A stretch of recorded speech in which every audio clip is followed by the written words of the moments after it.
Good morning. Thank you so much for joining us today for what I hope will be a fascinating series of conversations. I'm really grateful to you all for giving up your day to come and join us. I'm sure at the end of it, given the stellar lineup we've got, you will very much think it was worth your time. We rather boldly, when we invited you, sent the invite with the question, how do you fix Britain? And at Restate, we tend to be quite ambitious on these things. And so we really do want to get to the end of the day having a fairly clear idea of what it would actually take to remake the state.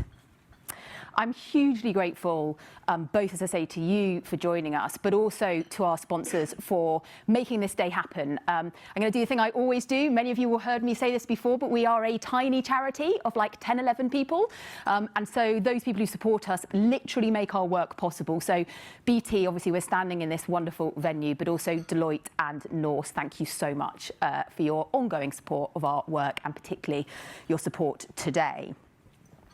I'm going to start, and I'm giving you a warning here. I'm going to give a bit of context, but I'm going to start by depressing you all. So I'm going to say that up front, because then I'm going to get to the sunny uplands, and I'm going to hopefully inject a bit of optimism before we then start with our first keynote. But I wanted to justify why we said, how do you fix Britain? Because some people get a bit uncomfortable with the idea that Britain needs fixing. And we don't say it because we don't think Britain has huge potential, incredible assets, and absolutely can be transformed.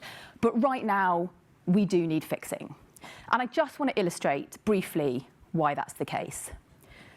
We have a health and care system that is essentially built on rationing access, and yet simultaneously it's entirely unaffordable. In social care, we spend £32 billion a year, and yet 3.5 million people have unmet care needs. We have a welfare system that is literally trapping millions of people on benefits with almost no expectation and no hope. And almost 1 million young people are NEET.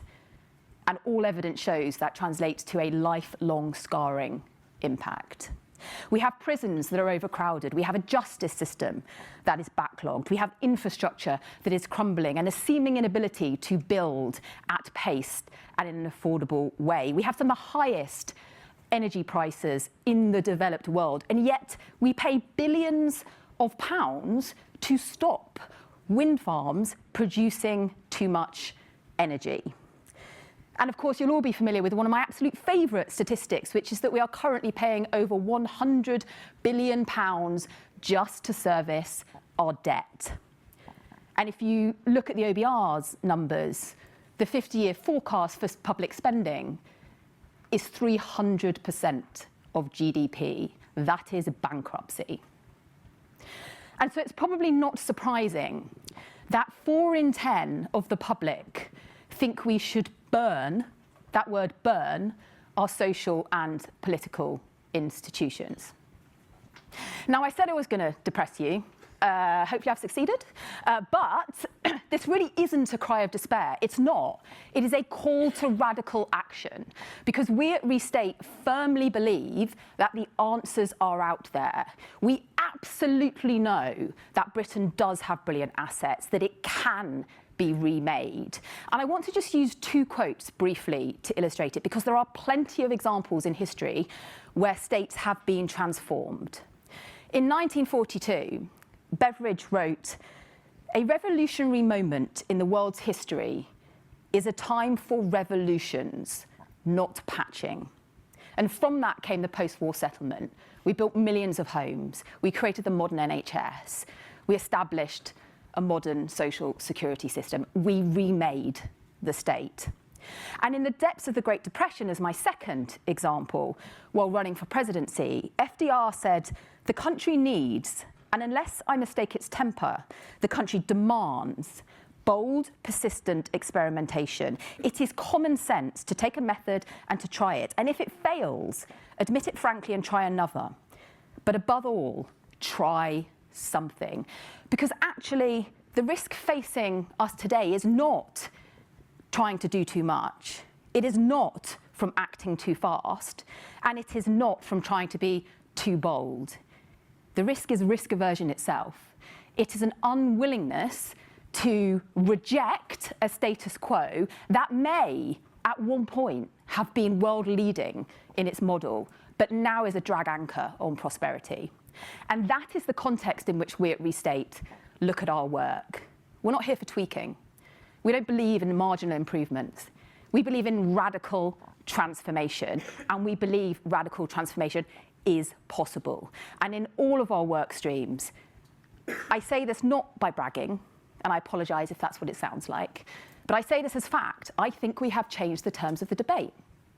I think the conversations people have about NHS and social care, about Whitehall and civil service reform, about devolution in the local state are different because we have entered and we have been willing to say the quiet thing out loud. Because we're not constrained by vested interests, we're not constrained by what is politically possible. We're only constrained by finding the right answer, and then we commit to finding the right roadmap to getting to that answer. We will tell you how.